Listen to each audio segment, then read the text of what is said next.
بسم اللہ الرحمن الرحیم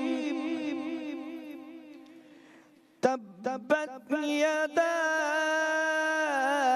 ابی لہب وتب اللہ اکبر. ما اغنى عنه ماله وما كسب اللہ اکبر. سيصلى نارا ذات لهب وامرأته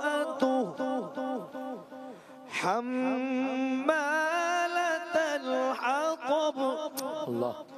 في جيدها حبل من مسد.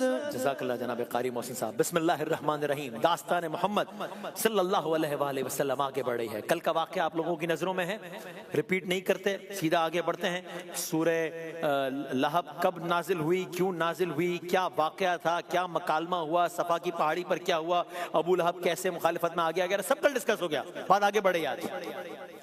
سرکار دو عالم صلی اللہ علیہ وآلہ وسلم نے اعلان کر دیا ہے. اگر بات آگے بڑھی تو آج سورہ لہب سے کیوں آغاز کیا ہے, ابھی عرض کرتے ہیں. سرکار دو عالم نے اعلان کر دیا نا, باقاعدہ now it is public information. وہ دار ارقم والا ماحول نہیں ہے, دعوت ذوالشیرہ بھی نہیں ہے. اعلان کر دیا. اب کیا ہوا ہے, اب مکے میں ایک نئے دور کا آغاز ہو گیا ہے. اب مکہ بدل رہا ہے. اب یہ وہ مکہ نہیں ہے جو اس اعلان سے پہلے والا مکہ تھا. اب ریاکشن آ رہا ہے بہت لوگوں کا, اس لیے اب ایک پرتشدد دور کا آغاز ہو رہا ہے, ایک پرآشوب دور کا آغاز ہو رہا ہے. اس لیے کہ اب سرکار دو عالم نے اعلان کیا کیا ہے, اہل مکہ کی کثرت آپ کے خلاف ہو گئی ہے, محمد رسول اللہ کے خلاف ہو گئی ہے صلی اللہ علیہ وآلہ وسلم. اور ان خلاف ہونے والوں میں, مخالفین میں سب سے آگے آگے کون ہے, وہی ابو لہب. اور یہ اکیلا نہیں ہے, اس کی بیوی. کل ترجمے میں سنا تھا نا, بیوی کا تذکرہ بھی آیا تھا. اس کی بیوی بھی جو لگائی بجھائی کرنے والی ہے, اس کے گلے میں کھجور کی چھال کا رسہ, وَامْرَأَتُهُ حَمَّالَةَ الْحَطَبِ فِي جِيدِهَا حَبْلٌ مِّن مَّسَدٍ. تو یہ دونوں آگے آگے ہیں. اس کی بیوی کو کیا کہا جاتا تھا, اس کی بیوی کا کیا لقب تھا, اس کا لقب تھا ابو لہب شولے والا, خوبصورت سرخ گال. بیوی کو کہتے تھے ام جمیل. ابو لہب کی بھی ام جمیل, حسین و جمیل, خوبصورتی کی ماں, یا بہت خوبصورت. اس کا حسن بہت مشہور تھا, اس کے مال کے بھی بڑے چرچے تھے, اس کی شاعری بھی بڑی مشہور تھی. داستان آگے بڑھی ہے. رسول اللہ نے اعلانیہ دعوی نبوت کر دیا ہے, اعلان نبوت کر دیا ہے. مکے والوں کی اکثریت مکہ والے اس اللہ والے کے خلاف ہو گئے ہیں.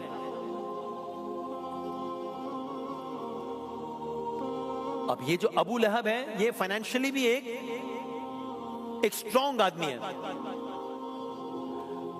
اب رسول اللہ کا معمول کیا ہوا ہے اس اعلان کے بعد, جو کل صفا میں جو کچھ ہوا اس کے بعد, اب میرے اور آپ کے آقا احمد مجتبیٰ محمد مصطفیٰ صلی اللہ علیہ وآلہ وسلم آپ جگہ جگہ جا کر تبلیغ کرتے ہیں. یہ آپ کا معمول ہے. اس بدبخت کا کیا معمول ہے, یہ جگہ جگہ جا کر آپ کو اذیت پہنچاتا ہے. جہاں جہاں رسول جاتے ہیں وہاں وہاں یہ جاتا ہے, جہاں جہاں آپ پیغام پہنچاتے ہیں وہاں وہاں یہ اذیت پہنچاتا ہے.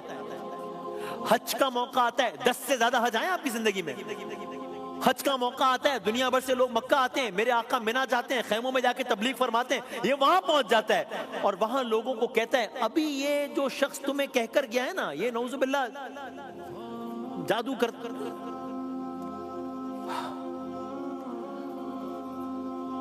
یہ جو دین میرے اور آپ تک پہنچا اتنی آسانی سے نہیں پہنچا, آقا نے بہت کچھ سہا ہے. اب ابو لہب کے بارے میں کل کیا کہا گیا تھا اور آج کیا ہوگا, یہ ابھی عرض کرتے ہیں. ابو لہب کی بیوی کے بارے میں کیا کہا گیا تھا کل اور آج کیا ہوگا, یہ عرض کرتے ہیں. کیسے قرآن کریم کی آیات ہر بار سچ ثابت ہوئی, عرض کرتے ہیں. اس کی بیوی کا عالم تو سن لیں, اس کا عالم کیا تھا, اتنی ہی کہہ لیں دشمن رسول. یعنی عالم یہ ہے کہ رسول اللہ کے گھر کے باہر کانٹے بچھائے جا رہا ہے. گھر بہت قریب ہی تھا, کہہ لیں ساتھ ہی تھا, ایک ہی خاندان کے تھے نا, محلہ بنو ہاشم تو ایک ہی خاندان کے تو تھے. تو مثال کے طور پر اگر سرکار دو عالم صلی اللہ، یہ آپ سوچئے ذرا، اس بات کو محسوس کیجئے گا، اسے سنیے گا نہیں. دیکھیں میرے اور آپ کے دل کے کوئی بہت قریب ہو، اپنے والدین کی بات کر لیتے ہیں، والد کی بات کر لیتے ہیں. ہم کہتے ہیں نا فدا کا ابی و امی یا رسول اللہ، ہمارے ماں باپ آپ پر قربان یا رسول اللہ. ایمان کا حصہ ہے نا ہمارے. اب ذرا میرے جملوں کو معاف فرمائیے گا، میں اور آپ اپنے والد کو اس جگہ رکھ کے سوچیں، حالانکہ کمپیریزن بنتا ہی نہیں تو تکلیف ہوگی. یہ رسول اللہ کی بات ہو رہی ہے. یعنی محمد مصطفیٰ صلی اللہ علیہ وآلہ وسلم، اگر آپ کا نماز کے لیے گھر سے باہر نکلنے کا وقت ہے تو یہ عورت اس سے پہلے آپ کی راہ میں کانٹے بچھا دیتی ہے. اللہ اللہ، کیا کیا سہا ہے رسول اللہ نے اس دین کو ہم تک پہنچانے کے لیے. کبھی ام جمیل کے کانٹے، کبھی ابو لہب کے تانے. لیکن میں داستان فاسٹ فارورڈ کر کے پہلے اس باب کو آج ختم کرنا ہے، اس لیے آگے بڑھتا ہوں. اس ابو لہب کا انجام کیا ہوا؟ جب بات آگے بڑھے گی تب تفصیل سے جنگ بدر کی بات تب کریں گے، لیکن اس کا انجام کیا ہوا؟ تاریخ آگے بڑھی، دن گزرتے گئے، ایام گزرتے گئے، ہفتے مہینوں میں بدلتے گئے، مہینے سالوں میں گزرتے گئے. جنگ بدر آئی. جنگ بدر کے چند ہی دنوں بعد یہ ابو لہب ایک ہولناک بیماری میں مبتلا ہوا. اس بیماری کو عرب میں عدسہ یا عدسہ کہتے تھے. ایسی متعدی بیماری لگی اسی ابو لہب کو کہ لوگ اس کے قریب جانے سے ڈرتے تھے. وہ ابو لہب جو کل قریش کا طاقتور ترین شخص تھا، وہ ابو لہب جو قریش کا مالدار ترین شخص تھا، وہ ابو لہب جو قریش کا روبدار شخص سمجھا جاتا تھا، اب تنہا پڑا ہے، بیمار پڑا ہے. عزیز، خادم، ارے بیٹے، کوئی اس کو ہاتھ لگانے کو تیار نہیں ہے. بالآخر اسی عالم نے، اسی بیماری میں یہ ابو لہب تڑپ تڑپ کر مر گیا. کمال کی بات ہے اس کی لاش تقریباً 3 روز تک پڑی رہی. لاش سے بو پھیلنے لگی. لوگوں نے قریب جانے کے بجائے بس گویا دھکے دے کر، ڈنڈوں سے دھکے دے کر لاش کو گڑھے میں گرا دیا، اوپر سے پتھر ڈال دیے. سورہ لہب کا ترجمہ یاد کرے، نہ ابو لہب کا مال کام آیا جس پر اسے ناز تھا. ویسے ہی جیسے سورہ لہب میں کہا گیا تھا، نہ ابو لہب کا مال کام آیا، جو کچھ اس نے کمایا تھا وہ کام نہیں آیا، کچھ بھی اس کے کسی کام نہیں آیا. لوگوں نے اپنی آنکھوں سے دیکھا کیسے قرآن کریم نے اپنے زندہ موجودہ ہونے کا ثبوت دیا.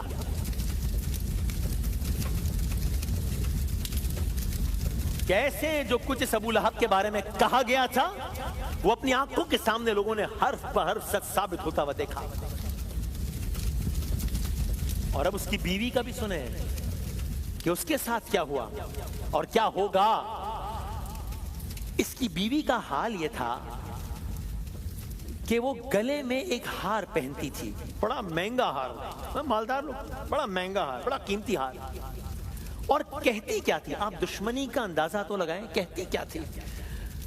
کہتی یہ تھی، مختلف روایات ہیں، ایک روایت کا خلاصہ یہ کہ میں یہ ہار یا میں اس ہار کی قیمت کے مساوی تحفہ دے دوں گی ایک شخص کو. کس شخص کو؟ جو ایک کام کرے گا. کیا کام کرے گا؟ جو محمد رسول اللہ صلی اللہ علیہ وآلہ وسلم، جو شخص ان کو نعوذ باللہ سب سے زیادہ تکلیف پہنچائے گا،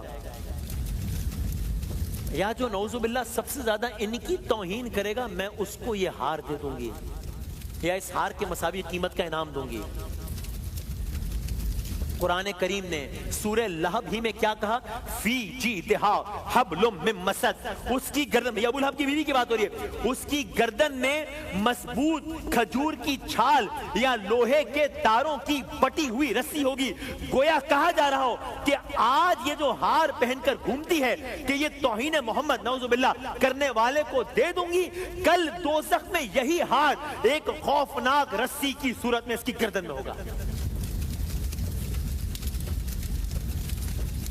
وہ ابو لہب کا انجام تھا، یہ ام جمیل کا انجام ہے اور ہوگا. لیکن یہ معاملہ صرف ابو لہب یا اس کی بیوی تک محدود نہیں ہے، یہ تو ٹاپ کے دشمنان ہیں جن کا آغاز کیا تھا، کہاں سے بات شروع ہوئی تھی؟ یاد ہے ابو لہب تعریف ہوتی ہے، کیا سرخ گال، کیا بات ہے، کہاں سے آغاز ہوا تھا، کہاں پہ اختتام ہوا ہے. یہ تو آپ نے ان کا سن لیا. لیکن مکے کی اکثریت اب رسول اللہ کے خلاف ہے اور اب ظلم کا سلسلہ شروع ہو گیا ہے. اور ظلم کا سلسلہ صرف رسول اللہ تک محدود نہیں ہے بلکہ آپ کے چاہنے والوں تک بھی یہ سلسلہ پھیل رہا ہے. اب حالات خراب ہو رہے ہیں. اب یہ مکہ وہ مکہ نہیں رہا ہے.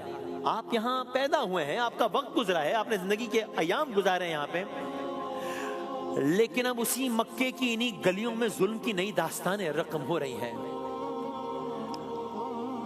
کل بات تن سے شروع ہوئی تھی نا, صفا کی پہاڑی پر, کس کام کے لیے بلایا تھا, ہاتھ خدا نہ خواستہ یہ ہو جائے وہ ہو جائے.